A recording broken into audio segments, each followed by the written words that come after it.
Assalamu alaikum, my dear students. My name is Salman Riaz. Today we'll discuss functioning of the kidney. Kidney control the chemical composition of blood. Blood की जो chemical composition है, blood के अंदर water, salts, glucose, urea, मुख्तलिफ जो components हैं उनकी composition को कंट्रोल करने का जो काम है वो किडनी के पास है. They take waste material from blood and convert them to urine. ये ब्लड से वेस्ट मटेरियल को लेता है और उसको यूरिन में कन्वर्ट कर देता है. और इसके 3 स्टेप्स होते हैं. पहला है प्रेशर फिल्ट्रेशन, दूसरा है रीअब्जॉर्प्शन और तीसरा है टैबुलर सिक्रीशन. प्रेशर फिल्ट्रेशन के दौरान blood enters through the renal artery and arterioles then glomerular capillaries. पहले कहता है ब्लड जाएगा रीनल आर्टरी में, फिर रीनल आर्टरी डिवाइड होते होते आर्टरियोल्स बना देंगी, फिर आर्टरियोल्स डिवाइड होते होते ग्लोमेरुलस कैपिलरीज बना देंगी. और यहाँ पर ब्लड का प्रेशर बहुत ज़्यादा होता है. High pressure forces small molecules water, salt, glucose and urea into बोमेंस capsule. अब हाई प्रेशर होने की वजह से जो ब्लड से स्मॉल मॉलिक्यूल्स होंगे, वाटर है, सॉल्ट्स हैं, ग्लूकोज और यूरिया के बोमेंस कैप्सूल में चले जाएंगे, जबकि प्रोटीन है वो नहीं जाएगी क्योंकि उसका साइज ज़्यादा होता है, साइज की लिमिट की वजह से. अब फिल्टर्ड मटेरियल, जो फिल्टर हो चुका है मटेरियल, उसको बोलते हैं ग्लोमेरुलर फिल्ट्रेट. ये तकरीबन 20% होता है ब्लड प्लाज्मा का. अब यहाँ फिल्ट्रेशन हो गई, जो जो वेस्ट मटेरियल थे वो कहाँ चले गए, बोमेंस कैप्सूल में चले गए, और जो बाकी फिल्ट्रेट बचा वो ब्लड दोबारा से बॉडी में चला जाए. उसके बाद reabsorption. Filtrate moves to renal tubule.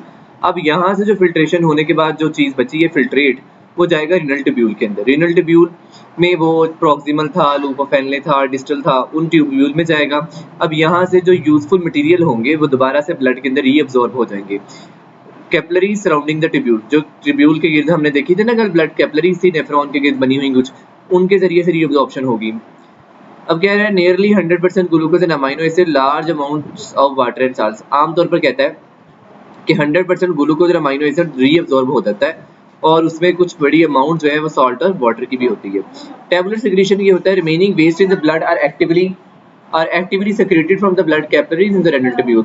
और जो बाकी वेस्ट बचते हैं वो ब्लड से remaining waste in blood are actively secreted from blood capillaries. जो वेस्ट बाकी बचेंगे वो ब्लड कैपिलरी से सेक्रेट कर दिए जाएंगे किसमें, रेनल ट्यूब्यूल के अंदर. एक्टिव ट्रांसपोर्ट प्रोसेस, और एक्टिव ट्रांसपोर्ट प्रोसेस होगा, इस दौरान एटीपी यूज होगा. After this filtrate becomes urine, और इसके बाद जो फिल्ट्रेट है वो यूरिन बन जाएगा. अब इसको हम ड्रामेटिकली भी देखेंगे लास्ट पे. कह रहे हैं why are blood cells and protein filter. Blood cell और प्रोटीन क्यों फिल्टर नहीं होते, क्योंकि ब्लड सेल और प्रोटीन का साइज जो है वो ज्यादा होता है. ग्लोमेरुलर कैपिलरीज के जरिए से ये फिल्टर नहीं होते क्योंकि इनका साइज जो है वो लार्जर होता है सॉल्ट, वाटर और अमाइनो एसिड्स की निस्बत. Capillary walls act as a size selective filter. जो कैपिलरीज की वॉल्स होती हैं वो साइज सेलेक्टिव फिल्टर के तौर पर काम करती हैं.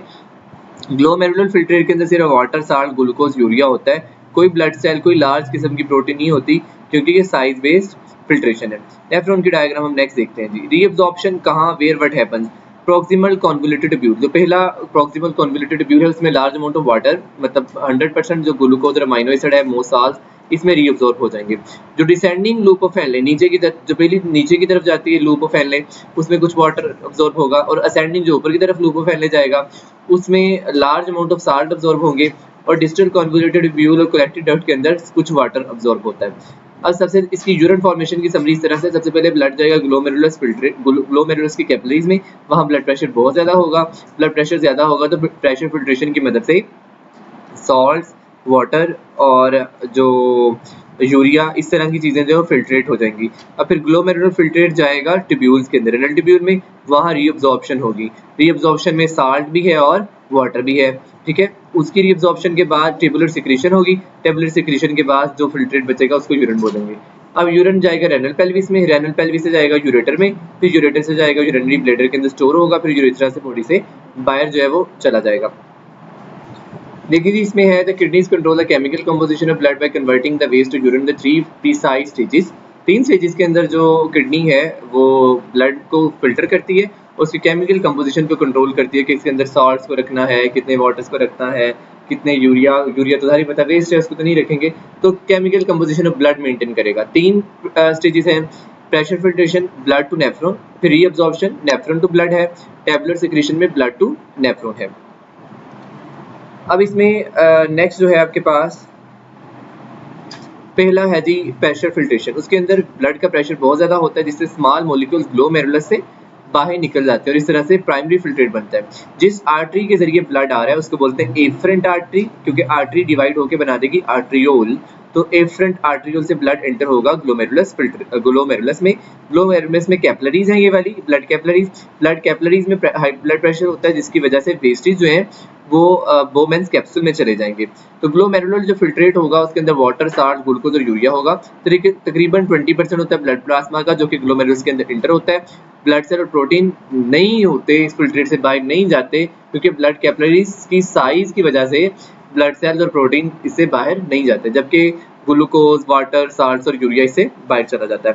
फिर उसके बाद फिल्ट्रेशन होने के बाद जाएगा इफरेंट आर्ट्रियोल के जरिए, ये नेक्स्ट मूव करेगा रेनल ट्यूब्यूल में।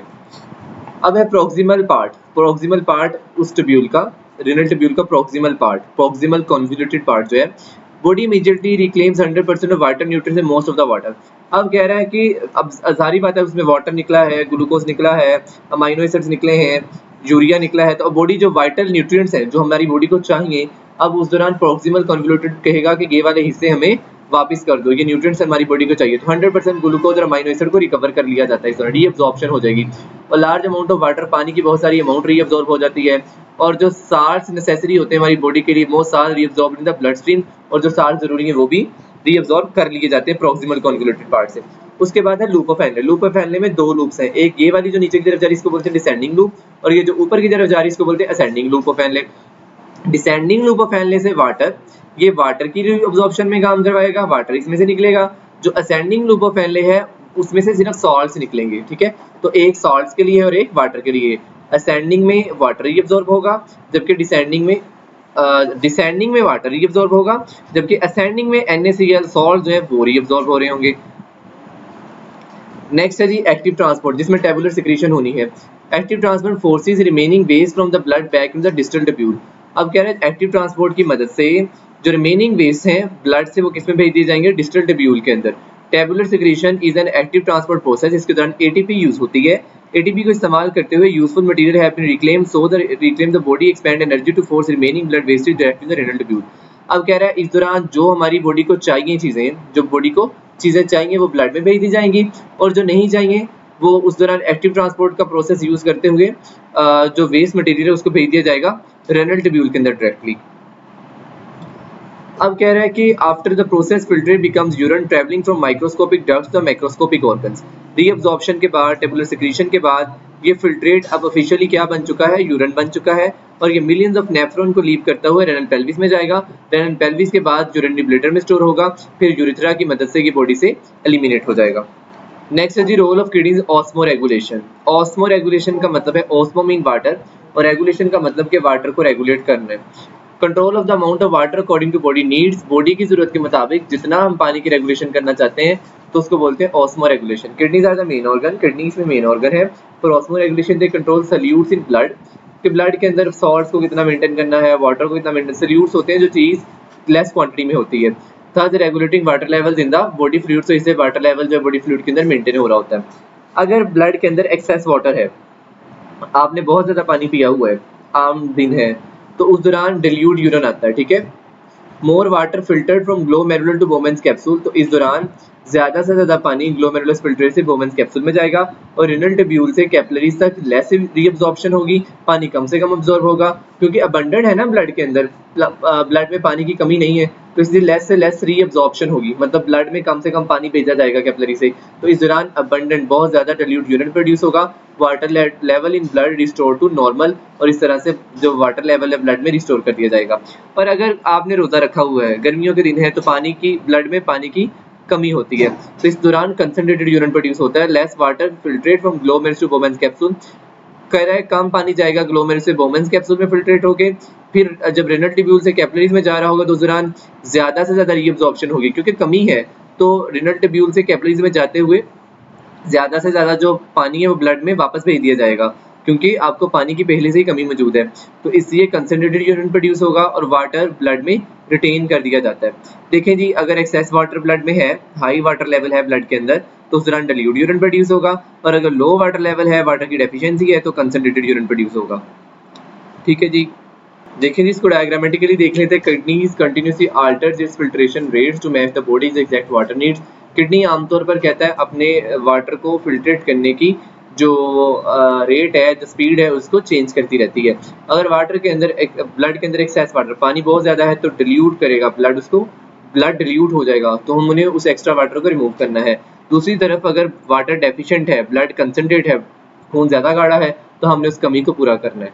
ठीक है, तो इस दौरान फिल्ट्रेशन, रीअब्जॉर्प्शन और सेक्रीशन 3 स्टेजेस ही होती हैं। तो ऑस्मो रेगुलेशन की मदद से पानी को कंट्रोल किया जाता है बॉडी की रिक्वायरमेंट के हिसाब से।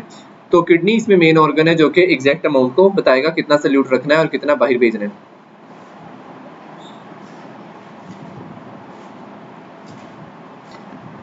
ऑस्मो रेगुलेशन में क्या है कि फ्लूइड के हिसाब से, फ्लूइड डेफिशिएंट के हिसाब से देखेंगे।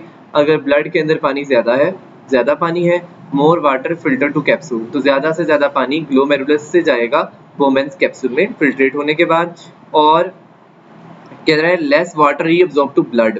और ये देखें जो नेफ्रॉन के बाद ये ब्लड कैपिलरीज होती है ना, इसमें प्रॉक्सिमल कॉन्वोल्यूटेड, फिर डिस्टल और लूप ऑफ हेनले, तो इस दौरान कम से कम पानी रीअब्सॉर्ब होकर ब्लड कैपिलरीज में जाएगा, क्योंकि ब्लड में पहले से ही बहुत ज़्यादा पानी मौजूद है, तो इस वजह से अबंडेंट डाइल्यूट यूरिन बनेगा। और अगर ब्लड के अंदर पानी कम है तो उस दौरान ग्लोमेरुलस फिल्ट्रेट से लेस वाटर फिल्टर होकर कैप्सूल में जाएगा और ज़्यादा से ज़्यादा रीअब्सॉर्प्शन होगी वाटर की ब्लड कैपिलरीज में, और इस तरह से low volume concentrated urine produce होगा। नेक्स्ट ये कंप्लीट रिनल साइकिल है, continuous microscopic balancing act. Filtration के दौरान सबसे ज़्यादा हाई प्रेशर होता है। सबसे पहले यहाँ एफरेंट आर्ट्रियोल से जाएगा ग्लोमेरुलस में ब्लड, तो बहुत ज़्यादा प्रेशर होने की वजह से प्लाज्मा में जो रॉ मटेरियल होगा, रॉ प्लाज्मा होगा, वो फोर्स होके चला जाएगा बोमेंस कैप्सूल में। बोमेंस कैप्सूल से जाएगा यहाँ इफरेंट आर्ट्रियोल, ये वाली इफरेंट आर्ट्रियोल से जाएगा प्रोक्सिमल कॉन्वोल्यूटेड ट्यूब्यूल में। प्रोक्सिमल कॉन्वोल्यूटेड ट्यूब्यूल के दौरान यहाँ उस दौरान हो रही होती है रीअब्जॉर्प्शन। रीअब्जॉर्प्शन होगी सिलेक्टिवली, इसमें 100% जो ग्लूकोज है वो अब्जॉर्ब हो जाएगा, कुछ वाटर अब्जॉर्ब हो जाएंगे, कुछ नेसेसरी सॉल्ट्स। और उसके बाद ये loop of Henle, descending loop of Henle में तो वाटर रीअब्जॉर्ब होता है, असेंडिंग लूप ऑफ हेनले में सॉल्ट्स रीअब्जॉर्ब होते हैं। उसके बाद डिस्टल कॉन्वोल्यूटेड ट्यूब्यूल है, इस दौरान जितने भी नेसेसरी चाहिए होंगे एटीपी का प्रोसेस को इस्तेमाल करते हुए सिक्रीशन होगी, और सिक्रीशन की मदद से जितने यूजफुल न्यूट्रिएंट्स हैं वो ब्लड में चले जाएंगे, बाकी जो फिल्ट्रेट बचेगा वो चला जाएगा आपका कलेक्टिंग डक्ट के अंदर। अब कलेक्टिंग डक्ट से फिर आगे वो रेनल पेल्विस में, रेनल पेल्विस से यूरेटर में, यूरेटर से यूरिनरी ब्लैडर में, और वहां से बॉडी से एलिमिनेट कर दिया जाता है यूरेथ्रा की हेल्प से। तो ये था हमारे पास topic the functioning of the kidney. मिलते हैं नेक्स्ट लेक्चर में, तब तक के लिए अल्लाह हाफिज़।